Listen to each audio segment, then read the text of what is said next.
that he's going to connect with these young guys and help Mike Elias and this front office get the most out of them going into 2026. Who the heck is Craig Albernaz? And are we going to call him Albie? Which I think that might be the nickname, calling him Albie. But we actually wanted to put out on the tweet, that's what you put up there. We put this out on X and asked you guys, the Orioles hiring of Craig Albernaz is fill in the blank. And Brad, we've had a couple comments so far about this. Yeah, I kind of like this one. So here's one from John Solomon. John, how we doing? Just says, unclear. The reality is none of us know. Could be good. He sounds intriguing, but who knows? He's going to be under a lot of pressure as a rookie manager to win in 2026. Hope he's up for it, and he seems personable. I like that. And I think there's some people that are worried, is this just going to be another person that's a yes man? Why aren't we getting a veteran manager? Or there's I'm indifferent, but I have optimism. So why don't we explain a little bit about the understanding of this deal? And it's always the ones that kind of fly under the radar. Now that it's happened, I can say this was the one name that I was hearing that was falling under the radar and that really wasn't discussed, right? There was no reports. Yeah. Well, you said yourself that you didn't know much about him until about a week ago or so, right? Yeah. And again, you don't know how serious this is, but this is what I do know about Craig Albernaz. Is that Craig, a lot of his time was spent starting his professional career with the Tampa Bay Rays organization. And what are they focused on? They focus on metrics. They focus on finding ways to win. That's been their model. That's been their MO. He had an opportunity to go be the bullpen coach out there and catching coach, bullpen coach out there with the San Francisco Giants on the big league staff. And then recently, where he just came from was the Cleveland Guardians, where he was on Stephen Vogt's staff. And the Guardians, I talk about a team. If you look up in the dictionary, by any means necessary to win, the Guardians team is going to be right there in the dictionary. Mm-hmm. So what you're seeing is the options that we went through. Orioles could go veteran manager, stick with Tony Manzolino, or in this case, go with the next guy they believe is the next great big league manager. And Zach, Jeff Passan put out a tweet a year ago.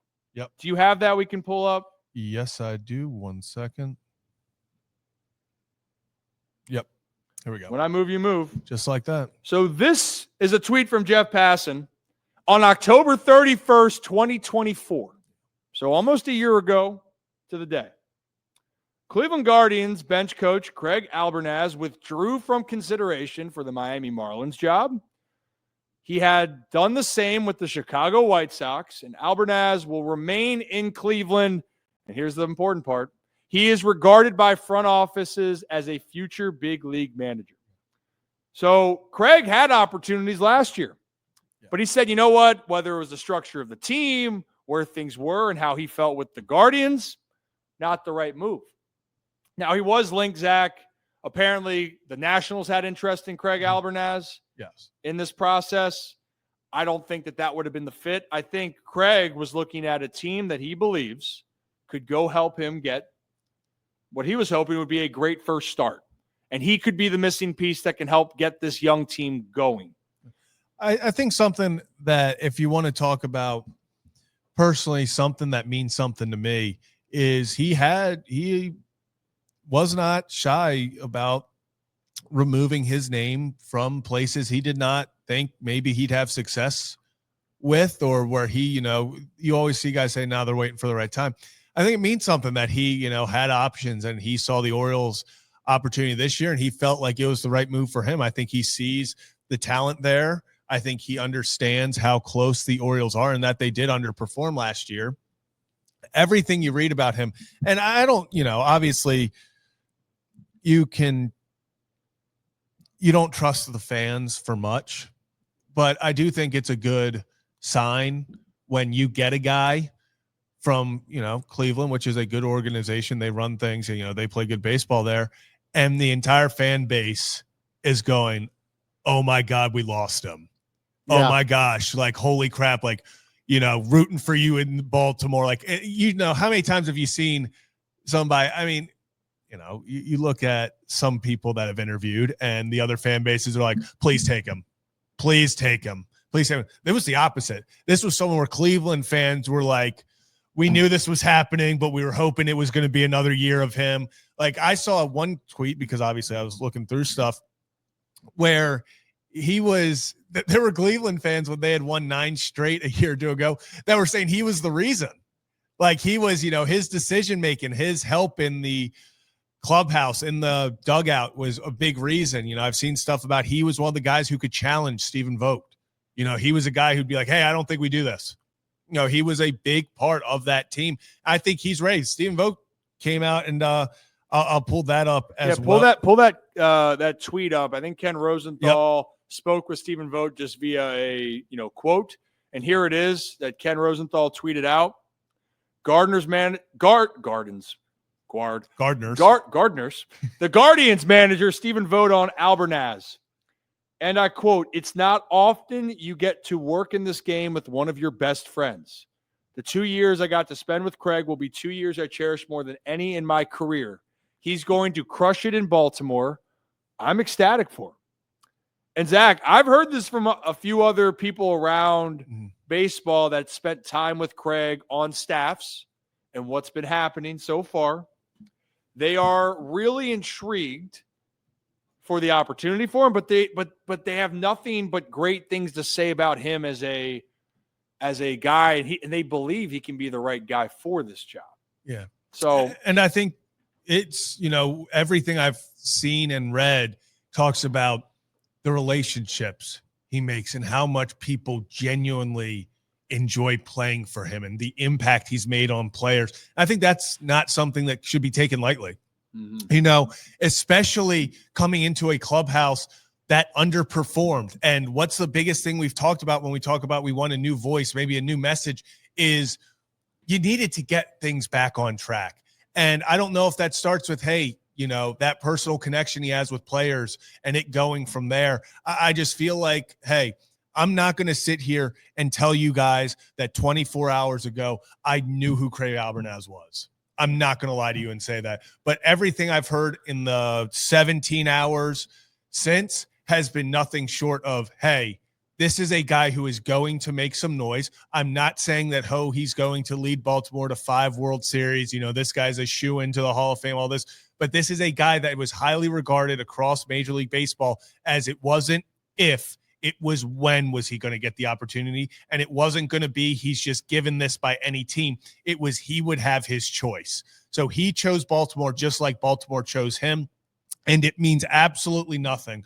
But that Boston accent saying Gunna and Causa, getting the cockies, I mean, it's going to be incredible. I as soon as I heard him talking, I was like, that's my guy. Brad, you and I discussed this earlier, and we were kind of looking at both sides. And you were talking about, with all maybe the unknowns or the optimism around Craig Albernaz, you have the other side that you wanted to kind of explain of why fans might be a little bit more surprised or not feeling as optimistic about a move like this. Yeah, I think I don't want to say for me, but maybe a little bit of just hesitation of like, hey, there's this exciting new manager, and I want to be optimistic about it. And I really do hope that he does a great job, just as a fan of Baltimore sports.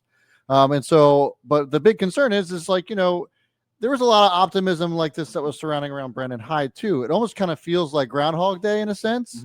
And that like, you got this up and coming guy that has good experience, that knows how to connect with the players well, which we heard a lot from Hyder as well.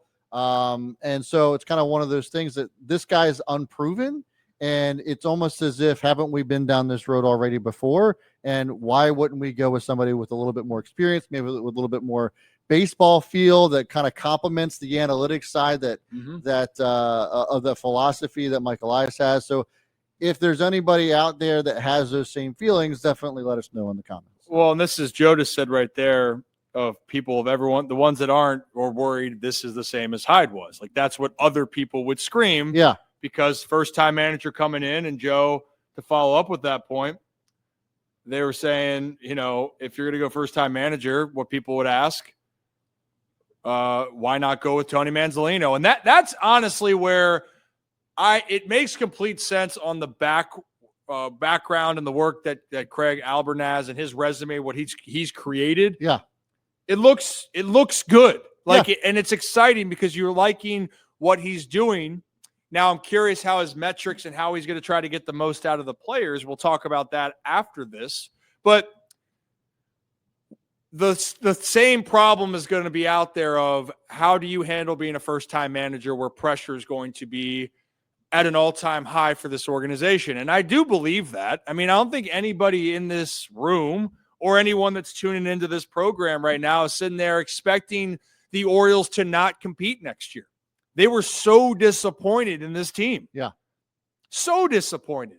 And so now they're going, well, this guy's going to help us get to the next level, but can he connect with the players? And that's where Tony Manzolino, the players loved him. They did. And I'll even, to be fair to Tony, they did ship away a lot of their main guys that they could at the deadline, including the majority of your bullpen. So, yes, I think it's a little bit skewed how the numbers ended, but the Orioles wanted to go with the fresh voice. I'm really curious how the staffs are going to be decided here. Yeah.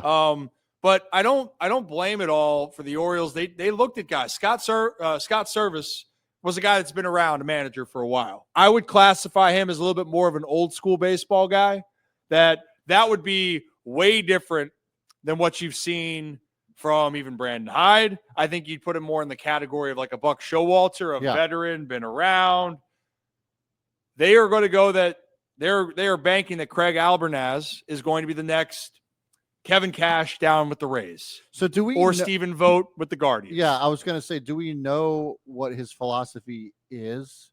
Because, one of the biggest issues that we saw with the O's, not just this past year, but even in years past, Rip, was fundamental baseball, just making the simple plays that weren't being made, especially last year, right? And so, platooning was obviously a big source of contention also. Oh, yeah.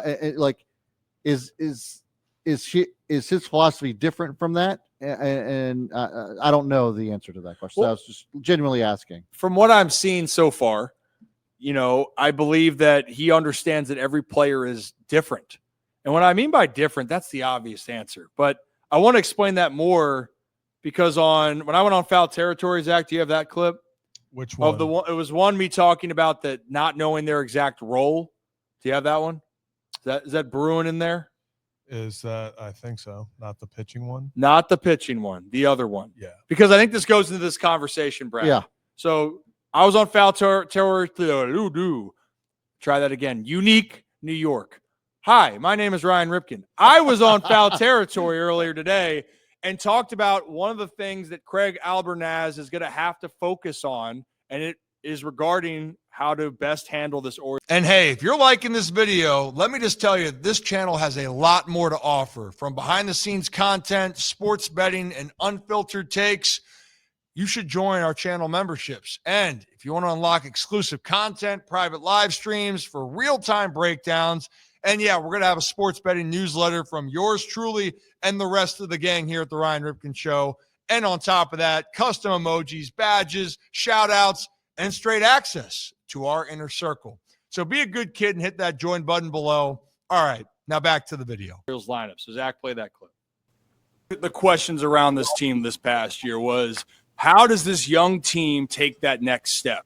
Do you need a guy that's in there that is going to help show them the way? Are you going to get, quote unquote, more of the old school baseball guys that can be there and create that experienced, been there before type of feeling?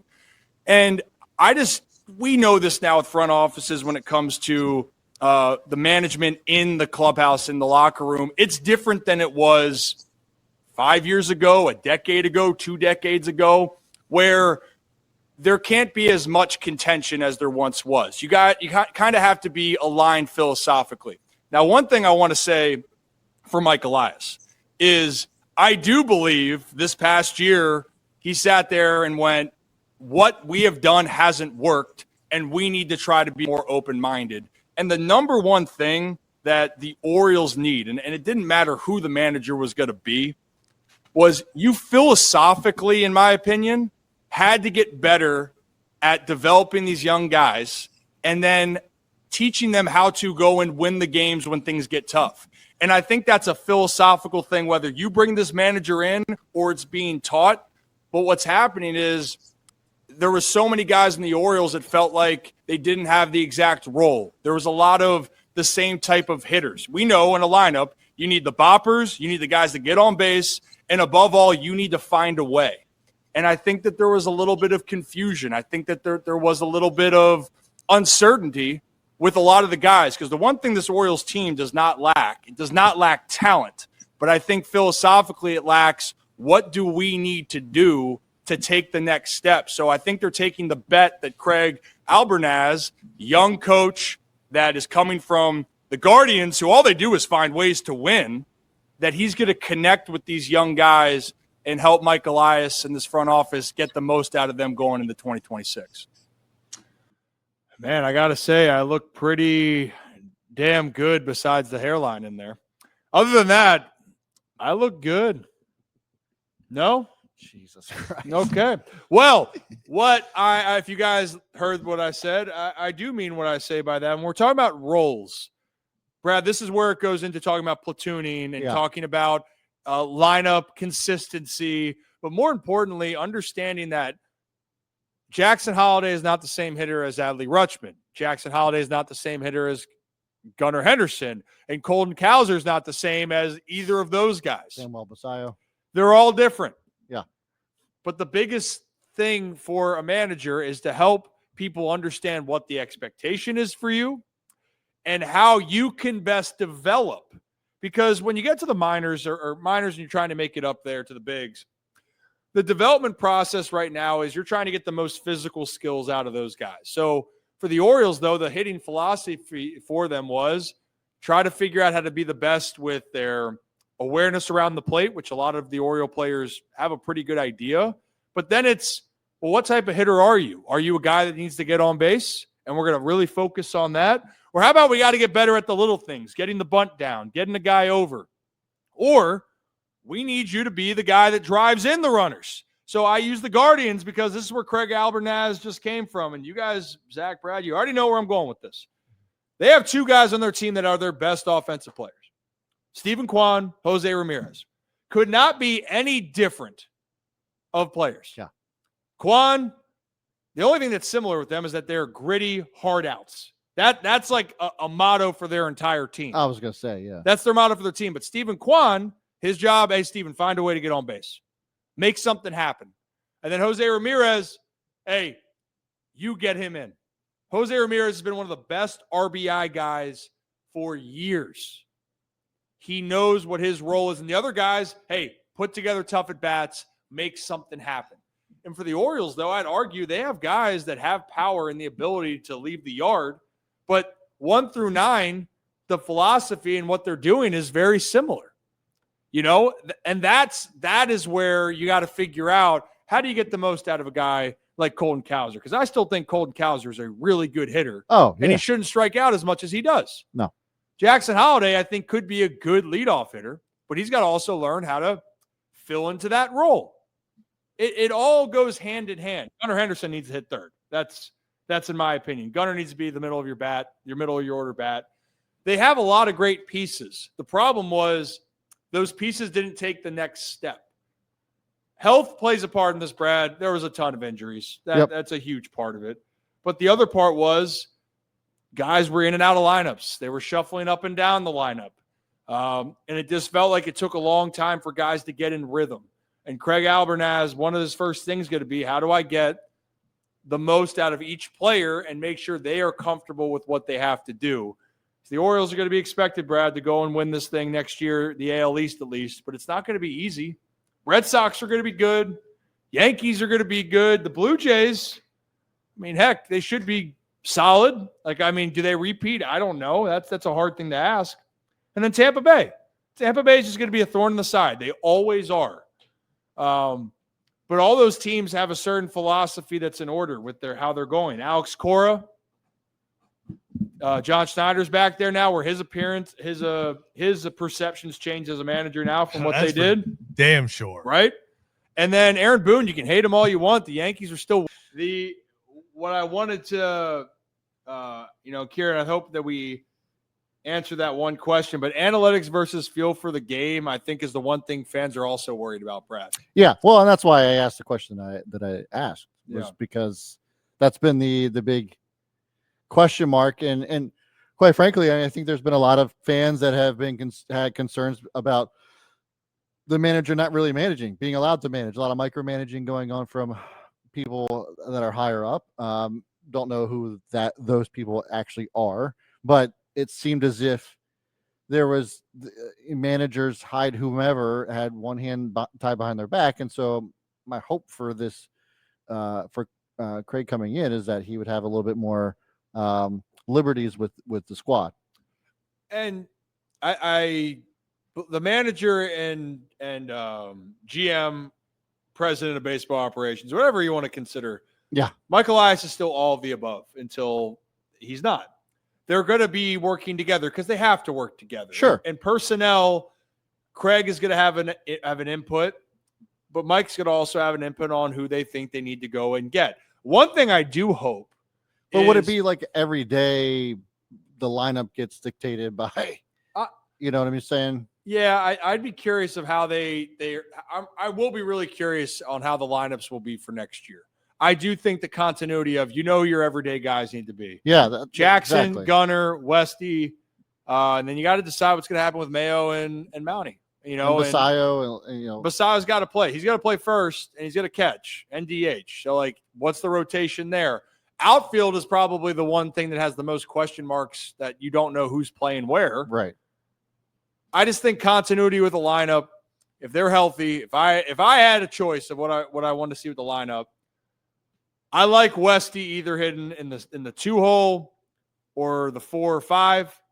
Adley, until he maybe gets comfortable, either is going to be, I don't mind Adley in the 2, but he's either 2 or 5 or 6. Gunnar stays at 3. If you're going to roll with Jackson at the top, I'm fine with that.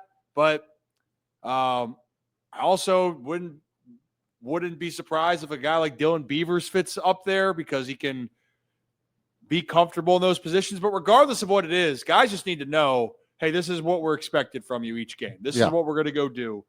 And I'm really curious how they're going to fill out the rest of this team this offseason. And I think some of the moves, Brad, might dictate of how much decisions were just Elias or getting more input elsewhere. And I do believe they're going to be a lot more open-minded to the players they bring in. I do believe on that. So I